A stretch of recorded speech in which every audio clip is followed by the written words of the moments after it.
Hello, আসসালামু আলাইকুম সবাইকে। কেমন আছেন সবাই? আশা করছি সবাই অনেক ভালো আছেন।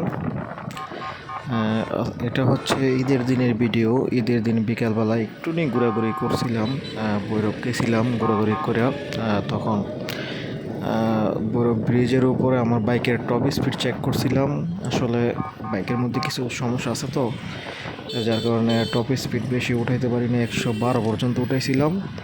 তারপরে মানে একটু নিজে দেওয়া যায় নিচে হইয়া চেষ্টা করলে 120, 25, 30-এর মতো উঠতো, কিন্তু মানে প্রচণ্ড বাতাস তো, যার কারণে 112 পর্যন্ত মানে একদম নর্মালি উঠছিল। তো এটা হচ্ছে ভৈরবের যে চত্বরটা আছে, ভৈরবের চত্বরটা পাস করে তারপরে টোল প্লাজা দিয়া ওই সাইডে গিয়ে তারপরে টান দেব। আচ্ছা, তো আরেকটা মজার ব্যাপার ভাল লাগছে এই বিষয়টা। আগে কিন্তু এক সময় ভৈরব ব্রিজের উপরে বাইকেরও টোল দেওয়া লাগছে 10 টাকা করে। এখন ইদানিং আমি 2-3 বার আইছি, দেখলাম বাইকের জন্য আলাদা লেন করে দিয়েছে, কিন্তু টোল লাগে না।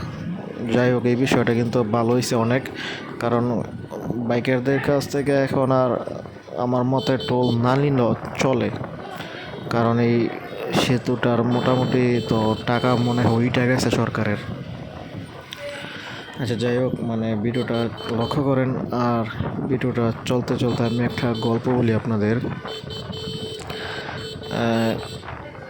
কিছু মানুষ আছে, দেখবেন মানে সমাজের কিছু মানুষ আছে, তারা সব সময় আপনার ক্ষতি করার চেষ্টা করব, তারপরে মানে সবারই ক্ষতি করার চেষ্টা করে। তারা নিজেরা খুব বড় মনে করে নিজেদেরকে। অন্যের বিপদে তারা আরও মানে বিপদে তো হেল্প করবে দূরের কথা, আরও বিপদটা কেমনে বাড়ানো যায় ওই চিন্তা ভাবনা করে।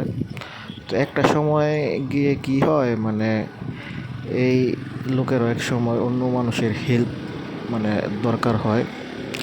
তখন আর তার এই খারাপ কর্মকাণ্ডের জন্য, খারাপ আচরণের জন্য, খারাপ ব্যবহার করার জন্য মানুষ তাকে হেল্প করতে চায় না। তারপরে জানে যদি তাকে এখন হেল্প করে, তখন হ্যাঁ এই বিপদ থেকে উইঠা তারপরে যে হেল্প করছে তার আবার ক্ষতি করার চেষ্টা করব। তো এটা মানে মাথায় রেখে সবাই চলবেন। এটা থেকে আমাদেরও শিক্ষা নিতে হবে যে মানুষের আসলে ক্ষতি করলে কিন্তু নিজের ক্ষতি অবশ্যই হবে।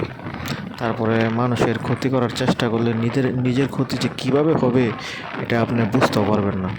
তাই সবসময় মানুষের উপকার করতে না পারেন, কিন্তু আপাতত ক্ষতি করার চেষ্টা করেন না। এটা সবার উদ্দেশ্যে আমার বলা।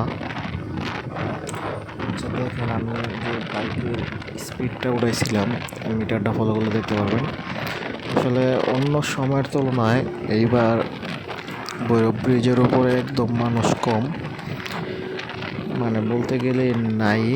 তারপরে আমাদের এলাকার যে চরসুন্দর ব্রিজ আছে, ওই ব্রিজের মধ্যে আমি গেছিলাম আজকে। অন্য সব ঈদের তুলনায় এবার ঈদে একদম মানুষ নাই বললেই চলে। বুঝলাম না, মানে মানুষের সবারই কি মনের যে আনন্দটা, এটা কি মরে গেছে নাকি? আজকে গেছিলাম আপনার চরসুন্দরের দিকে, ওইদিকে দেখি তেমন মানুষজন নাই। ভৈরব গিয়েছিলাম, ভৈরবের রাস্তা একদম ফাঁকা রাস্তা। যাই হোক, মানে ভিডিওটা কেমন হয়েছে কমেন্ট করে জানায়েন। আমার তো মানে আলাদা ভিডিও করার পর তারপরে আলাদা ভয়েস দিই, ভয়েসের কোয়ালিটি কীরকম হয় এটাও জানায়েন। সবাই ভালো মন্দ মতামত করেন যে আপনাদের সেই চিরচেনা ভৈরব এটা। তবে ভালোই লাগে, এদিকে ঘোরাঘুরি করতে ভালোই লাগে। সবাই ভালো থাকবেন।